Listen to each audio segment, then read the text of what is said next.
Hey everyone, welcome to episode 6 of the Dan Gheesling podcast. Super excited to be here today. Thank you guys so much for tuning in yet another week in your earbuds and your earphones. Maybe you're listening to on Amazon Alexa. Nonetheless, thank you guys for spending some of your time with me. Super excited to get started here today. Today we got a bunch of kind of random accoutrements to talk about. But the first thing I want to get right into is I did an interview that I normally don't do. And it's around this time of the year where it's the end of Big Brother. So, I don't say this in a self-aggrandizing way or anything of that nature, but I get a lot more interview requests at the end of September than, throughout the rest of the year, more or less.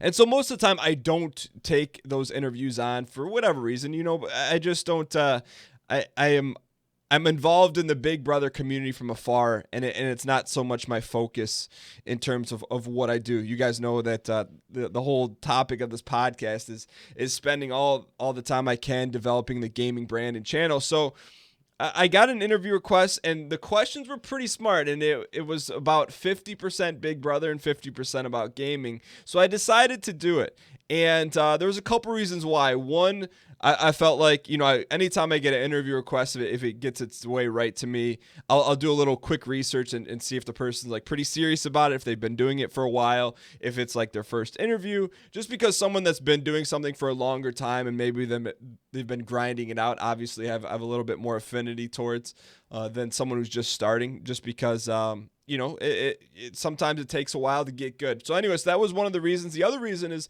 because I'm going to start saying yes a lot more than I say no, for a lot of reasons. And in particular, for this interview with this guy named Jake, is he had some smart questions, but also what I normally don't do, is I recorded it. And, I told him and said, hey, I'm going to record this. And he was fired up about it, which was good, because what I'm going to do is, the new podcast episode comes out on Monday, but the interview, it's going to be shortened and edited down. It's going to hit the feed either Tuesday or Wednesday on this week. So if you're subscribed for the podcast and you wanted to hear that interview as opposed to read it when it's published, you're going to get a chance to do that. And I think it also provides some insight and is a different way to mix things up on the podcast feed as opposed to me just having a one-sided conversation with you. Not that, really I think that's going really well. I'm really excited about the feedback, everything. It's been really cool to see people will pop into the Twitch channel and say, hey, I really like the podcast. And they're people that I normally don't see in the chat or,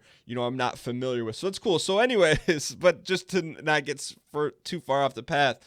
So I want to continue to do that and really add some additional things to the podcast feed in addition to the weekly episodes. So it's just like anything else, if there's anything you take away from this podcast or what you've been hearing from me, is that it's a lot of just sampling, right? Throwing something against the wall, see if it sticks, see if it works, and start doing more of what works and less of what doesn't work. But either way, I just like mixing it up and trying new things, because eventually, when you do this long enough, when you create videos or shows or stream on Twitch, is you can get into this really repetitive rhythm. And, things can be going well, but to me, I just want to keep pushing the envelope, trying new things and continue to grow and push in different ways. So that's an example of, that's a couple of the reasons why I decided to take this interview, and you guys will probably be able to hear it. I would imagine tomorrow at the latest, so Tuesday. So just keep an eye on your iTunes feed or your Spotify feed, wherever you listen to the podcast. Another thing that I was debating the past week, and something that I did, was there was a time, I believe it was on Tuesday. It was Tuesday. So I stream Mondays, Wednesdays, and Fridays at 1 p.m. Eastern Standard Time. And I have a real dialed in segment. We go for 3 hours, more or less, unless things get out of hand. And then Tuesday nights around 7, I stream with Team Unity, which is Northern Lion, Last Gray Wolf, and Michael A.L. Fox. And we have, it's more of a casual stream than a show. But on Tuesday, I had gotten everything that I needed to get done for my real life business that I run. Not that this isn't real life, but my offline business that I don't talk very much about. So I kind of just plowed through the day, and it was about 2:30, and I'm like, all right, now I can spend some time recording the Darkest Dungeon series that, if you listen to the podcast last week, that's doing below average in terms of views. Or I could stream it and just see what happens. And anytime when I do something like that, I have a couple concerns. One, is that when people come to the Twitch channel, they have an expectation of what's going to happen. They have an expectation of the show format, meaning that it's going to start at 1. There's going to be a little intro. We're going to play. First part's going to be Tarkov. The second part's going to be Dark Souls 2, or whatever single-player game we're working at the time. There's going to be segments. There's going to be bits. And it's a super high energy. So part of me is like, okay, people are expecting X, but this is going to be Z. So what I did, I fired up the stream, and we started playing some Darkest Dungeon. And there's a couple other things that play into my mind when that happens. One, it's not at my normal time. I think I went live around 2:30. 2, not a lot of people knew about it, meaning that there's not the normal scheduled time where people, I feel like after doing this for running the show for a year, people generally have an idea. Mondays, Wednesdays, and Fridays, the people that regularly come to the show, they know, hey, Monday, Wednesday, and Friday, it's 1 o'clock. I know where to dial in. So, there's a couple things when you do that, at least for me, when I do something out of the ordinary, I have a concern about it. But at the same time, I talk about trying new things, throwing things against walls, so this was a version of it. So one of the things I tried to do to delineate right off the bat, and it's something subtle and small, but I don't know if it works or not. I think it does, but every single time when I go live Monday, Wednesday, and Friday, I'm wearing a red shirt. And I wore a black shirt on Tuesday, and you're like, well, Dan, what's the big deal? Well, because to me, it just sets a different expectation for people. People would come in and say, hey, Dan, why aren't you wearing a red shirt? So we had a command for the show or for the stream that was ! Black shirt. And it said, hey, this is not a normal Dan show. Here's what's going on. So I think it's just like little subtle nods like that I try to do, and I try to integrate just to let people know, hey, this isn't the normal thing, and we're going to see how it goes. And I like to do that in everything I do. In terms of, I'll do like little Easter egg things, and sometimes people will figure it out, and some people, some are a little more obvious, some aren't obvious at all. Like the black shirt's kind of right in your face, but I like to just do little Easter egg stuff like that, whether it's a YouTube series or on Twitch, just because I enjoy that stuff. If I can make a correlation and I'm watching someone or watching someone's show, and there's like a little thing you can figure out, I don't know, I think it's kind of cool, and I love doing that kind of stuff. So in terms of the performance of how things went, I think it went really well. I think it was just a maximization of the 2.5 hours that I had. So as opposed to just recording it by myself for the YouTube audience, everyone in the Twitch community had an opportunity to see that. It brought in a few people that normally only watch Darkest Dungeon on Twitch. It was good. It was really a positive experience. And I'd say the only thing that's in the back of my head that I questioned was that I initially started the Darkest Dungeon series on YouTube exclusively for YouTube. But what does that really mean? And it means that I'm only making it for one platform. And the more and more I think about it, and the more and more I do things, it's everything is just starting to shift away from that. At the same time, there's this driving force inside me that says, don't completely make YouTube just a Twitch clip or a Twitch highlight. I don't want to say dumping ground, but that's the best thing I can come off the top of my head. And I'm not going to. I'm going to continue to create YouTube exclusive content, but in terms of long form series, I just don't see that happening in the short term. Something that comes to mind that I want to do is I want to bring back first look ats, and they've never really went away, but on the YouTube channel, first look ats is me playing a game for the first 20 to 30 minutes of it, taking a look at it, giving some initial thoughts, not edited, but just it's been such a good thing, and it allows me to explore other games and just really another thing to just throw against the back wall. So I think that the sample stream is what I called it, the sample stream with Darkest Dungeon. It went well. I didn't really see any at all backlash or any negative comments or really anything from YouTube saying, hey, this isn't a YouTube exclusive series. So sometimes I think as a content creator, you kind of work these things up in your head that you think are important, but in actuality, they're not important at all to the people that matter, which is the viewing audience. So that was kind of cool. And, the Darkest Dungeon views, I think this is almost like a reiteration of last week, but this is with another week of videos in the vault. The views are definitely below average or below typically what we would normally see on the channel. But the interesting thing about it is there's an extreme amount of depth to the comments on the videos, meaning I think the people that watch the Darkest Dungeon series really, really, really like it. And there's comments on some of the videos like, hey, I'm writing this because I don't want the series to go away. And there's an individual that literally records every stat in the game. And to me, it's like, because of that, like, I can't just look at it as views only. I look at it as like, people are really enjoying it. The people that watch it really enjoy it. I really enjoy playing the game, so I'm gonna keep it going. I may not be as crazy disciplined and on the ball doing it as I am the Twitch show, meaning that I don't start a Twitch show at 1:30. I don't start it late. It's like every single day at 1:00, plus or minus a minute or two. It's always going live. But I'm gonna continue to continue the series on in that fashion, doing sample streams when I can. And that's the thing with a sample stream. I can't announce it. I was thinking about this on the drive into the office today. It's really, and I go back and forth, and it's not something I really want to get a ton into, but, I'm talking in my head. I'm like, should I extend the show an hour? Should I add a day? And it's just, it's such a unique thing to talk about. I'm going to save it for the next episode, but just the day that I have a stream, there's so much of a like psyche that goes into it. And in terms of things, it's like not looming over the day, but it's like, hey, I got to get all this stuff done before the show goes live. And it creates a good sense of pressure to get everything you need to get done before the show, because once the show starts, then it's like, hey, I'm like completely 1,000,000% focused on the Twitch show. So I don't have my phone on me. If I get any important emails, I'm not checking it until after the show. So it's just, when you talk about adding a day, it just, it makes it, I don't know. I like the schedule now, but part of me wants to like double and triple down on what's going on Twitch, but that's a whole nother show. Outside of that, there was an issue within the community for the very first time, and I think it dials back to when I first started streaming on Twitch in 2012. I had a really individually, personally bad experience we had a community server for Minecraft.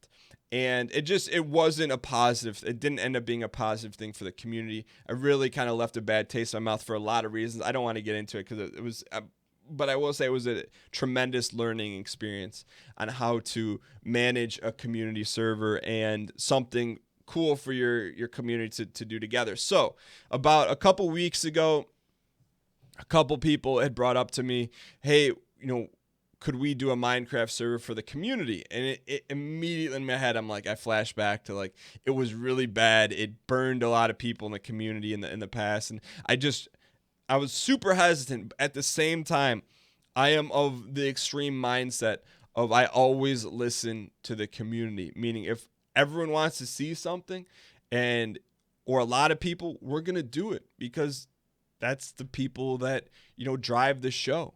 And so I set aside the bad experiences, and I thought to myself, how can we do this different? Number one, the first thing I didn't want to do when I'm talking about here is I don't want to promote the Minecraft server. So it's there. It's for the community to play and enjoy. When I say community, Twitch subscribers. But I wanted to make it clear that I'm not going to be playing on it. It's not a game that I play, but I'm not going to stop anyone from playing that. And if a contingency of people in the community want to play it together, of course I'll do it, and I'd love to pay for it. But I'm not going to moderate it. I'm not going to manage it. And most likely, I'm never going to sign in and play in it. And that's fine, because I just wanted to do something. Or when people brought up, I said, yeah, I'd love to do it. Let's buy a good one and let's have fun with it. And, I put it in the hands of a couple moderators. And I said, hey, look, if there's any issues, let me know how I can step in and take care of it. For the most part, it's been pretty good. So, but I think I woke up Saturday or Friday, and in the community Discord, which if you don't know what Discord is, it's a program that you can download. It's also on your phone that allows you to join the community. So of whoever you follow on Twitch, for people that have it. So we have one. So the whole goal of Discord is so that when the show is over, people that hang out and chat together have another place to hang out and chat together that doesn't go away, that's limited by when I go live on Twitch. So within Discord, there's a little notification that I get. There's a bot inside of the Discord channel, which tells me if someone new joins the community, So it'll say like, hey, Johnny 12345 just joined the community, welcome him. And on the flip side, on the backside, it tells me when people leave or when people remove the server from their list. So essentially they're closing the door behind them and saying, hey, I'm never coming back. And I saw a name, I think it was Friday morning or Saturday morning, that had left, that was a regular in the community, that, you know, was a positive influence that's always around. And I'm like, you know, we've had the Discord for maybe a year and a half, and I had never had someone leave where there wasn't like a reason, or if there wasn't, you know, someone reached out to me, or if there was an issue and it wasn't resolved. And so I was really taken aback. I'm like, what the heck? You know, like, why would this person leave? Especially because it's like someone that's in my mind, that's a prominent regular that adds a lot to the community, that is super friendly, positive, et cetera, et cetera. So then I go into the moderator channel, and this is the whole reason why that I was kind of internally struggle with this whole Minecraft server. I looked in the mod channel, and there were some issues with this individual that left. You know, they had their place. You know, something happened on the Minecraft server that you know, they got griefed or whatever, and you know, it's just it really kind of like snowballed to me. It's like, man, what is going on? You know, like, this is why I didn't want this server. You know, this server was supposed to be a place for people to hang out, you know, together, have fun together, but there was nothing in place that prevented griefing. And in the back of my head, I didn't even think about that, because the community, and if you're a part of the Twitch community or not, if you're part of the Discord community or not, everyone is so positive and friendly. And then you take it kind of one step further, where the Minecraft server is for subscribers. It's like, I was just shocked that had happened. And at the same time, you know, I wanted to get some answers. You know, we're not accusing anyone or anything like that, but most importantly to me was, I just reached back out to that person that had left and said, hey, you know, what's going on and what can I do to fix it, and you know, just apologize. Because essentially, if anything happens, the way I look at it, if something adverse happens, you know, whether it's on a server that I don't play on, but it's part of the community, it's my fault. You know, it all kind of starts and ends with me. And so, you know, I just reached out to that person and tried to make it right. And they were super cool. You know, they had no issues at all, and said, hey, they understand things happen. But at the same time, it's one of those things where, you know, you work hard to develop a set of criteria that you feel is important in terms of how people treat each other in the community, and, you know, really like building the community building. It takes a while, you know, and to get people to come to the community that understand what's acceptable and you know, enjoy that, you know, it takes a while. So for someone to leave that, you know, like I said, that was part of that, it really kind of struck me a weird way. And, you know, and I say this because it's not for everyone. You know, I guess the tenets of the community, or tenets that are derived from the show, is clean, positive entertainment. So, you know, no swearing, extremely positive, like bad stuff's going to happen, but you just look at the bright side of it and just have fun and be entertained. And, you know, I got a tweet, and I'm not going to say exactly what the tweet said, but it's like, hey, you know, Dan's running this clean community, like, you know, essentially swear word this guy. You know, it's like, it's not for everyone, I get it, but the people that it's for, like, I don't know, I just feel like I feel responsible for making sure that happens at all times, even though I'm not present at all times. So bottom line is, the solutions or takeaways from that was, you know, I got with the moderators and said, hey, look, let's implement something on the server that will either, you know, track this behavior, or track, you know, and I don't want to monitor, that's not the right word, but like, if something nasty is being done, which I don't expect to happen, that at least we know who it is. And then to like put some sort of like secure, you know, protection within the game so people don't have their stuff messed with. So that's kind of the step. You know, the thing that I was excited to tackle about it was that it was an issue, right? So I don't want to run from an issue. I don't want to just say, oh, shut down the server. I'll say, all right, here's an issue. There was clearly some oversight that we didn't have these things in place, but let's find a way and let's fix it. And, you know, I trust in the people that are the moderators to, you know, come up with a solution to download the plugins and do it. And, you know, I'll kind of take it from there. And like I said, I apologize to the person. And like I said, I just feel responsible. And some people may say, well, Dan, it's not your position to feel responsible for that if someone acts in a certain way. But I do. I just, it is how it is. And, you know, I don't take it personal. Fact is, like, it's a, like, slander against me, but I take it personal, like it's my responsibility to do that.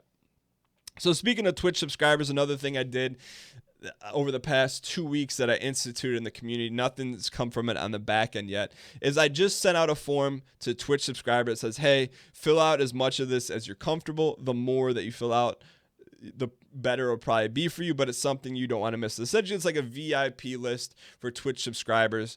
And people fill out their name, their phone number, their email, and their address.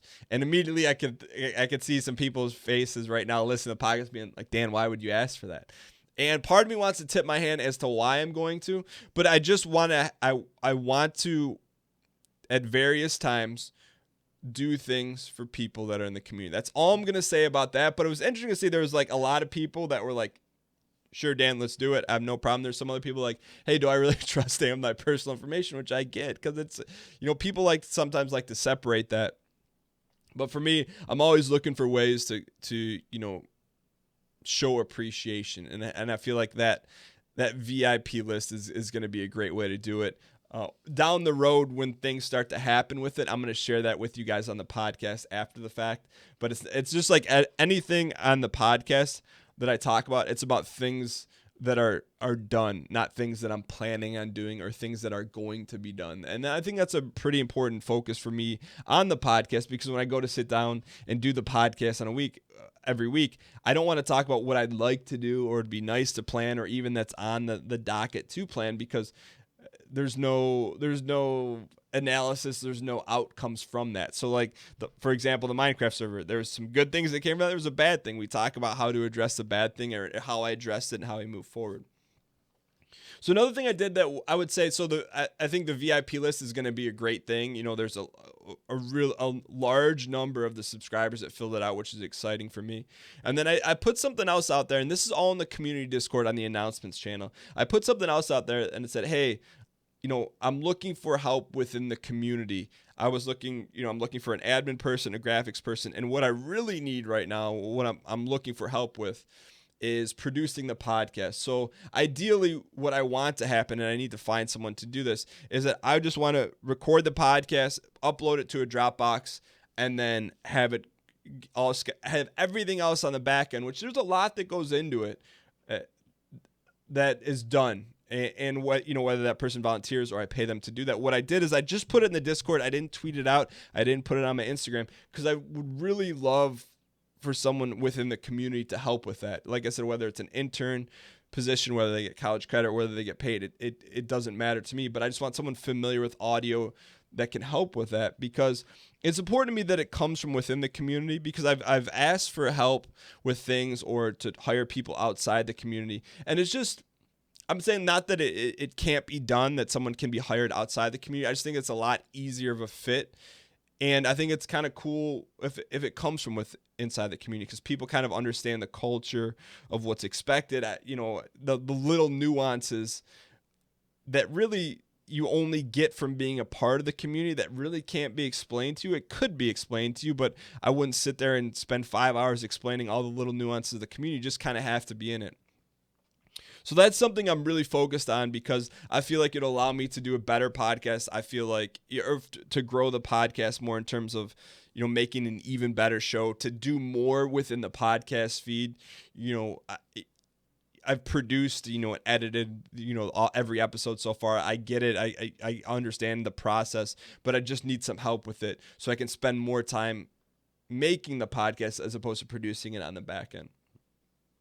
And so, when I'd say like the VIP list, a lot of people filled that out. There wasn't a huge contingency of people that said, hey, yeah, Dan, I do want to fill it out. And to me, it's always an interesting thing of, because I look at this, when I look at hiring someone or bringing someone on, I look at it from a business standpoint, right? So if I'm going to hire someone, I need to make sure that, if I'm spending money to do that it's either they're helping with a revenue generating activity or they're freeing up time for me so that I can spend time generating revenue, if that makes sense or not. Or on the flip side, if it's like an intern situation, which is really important to me if I take on an intern, is that they're able, since they wouldn't be getting paid, that they're able to walk away with something that's of value in comparison to monetarily, whether it's experience, learning, having access, whatever it is. So I just want to make sure that whoever helps out is walking away with more than what they're giving, if that makes sense.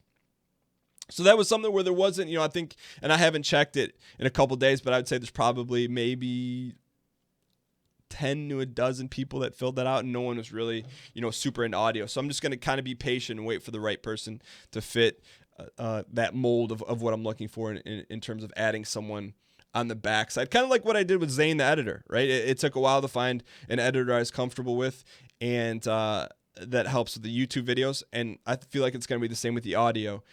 It's going to take a while, but once that person's in place, I think it'll be good, and you see everything continue to grow from that. So outside of that, we're going to jump into the audio, or into the Q&A portion, which isn't for the first time. It's going to be a voicemail question that was answered by going to dangheesling.com or dangheesling.tv/ask. And if you ever want to leave a voicemail question, you can go right there. But we're going to jump right in to our first voicemail question.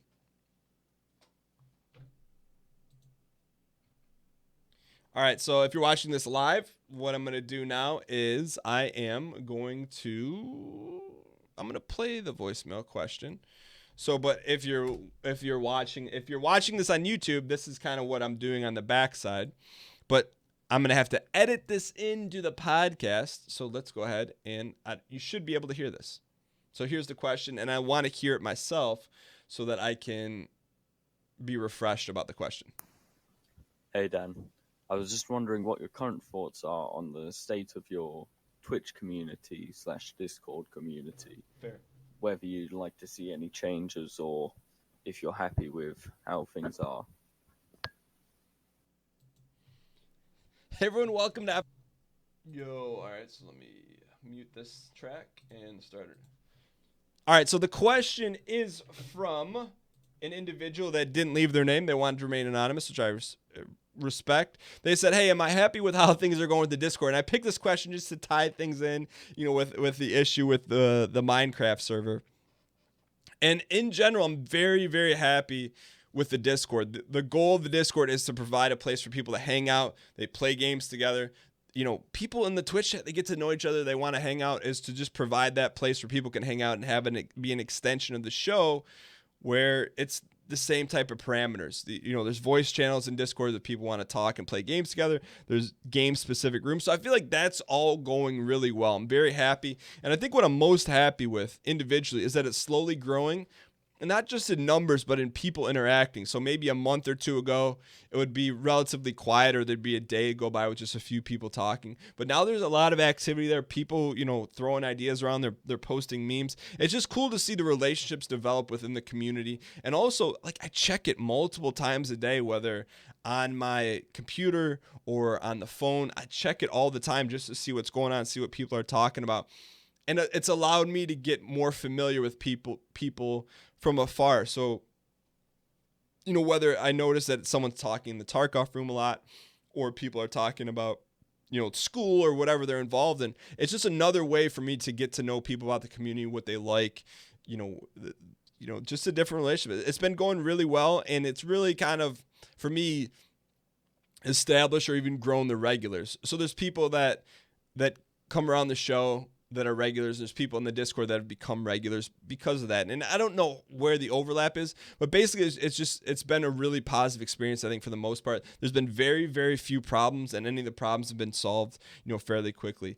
And, to me, like I said, the most important thing about it is that it continues the community beyond the show, and keeping things positive and clean is something I really believe in. And it's cool to see where the ideal situation is that it just handles itself, where there's no moderation. And I know that may be a little bit pie in the sky, but it's almost like, the best football teams or the best sports teams are the ones that, not that they don't have a coach, but that they kind of police themselves. And for the most part, I feel like that happens.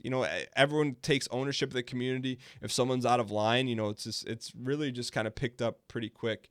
And, but to answer the back end of that question, you said, is there anything that can be improved upon, or, anything that can be done better?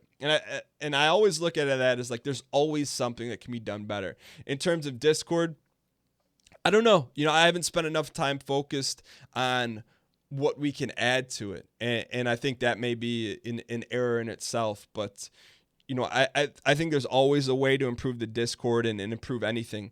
And, what I'm going to do now based on this question is I'm going to go into the Discord right now and say, hey, how was your guys' experience in the Discord? Is there anything you think that we can add or do better? So literally when the podcast is over, that is exactly what I'm going to do. Thanks to your question. And I want to thank you for being the first person to put themselves out there to be on the show in the voicemail capacity. If you want your question answered on the podcast, go to dangheesling.com/ask. It will bring up a page where you just hit a button. You can do it on your phone. You can record a voicemail button. You can record a voicemail. You can leave your Twitch name or not, whatever you prefer to do.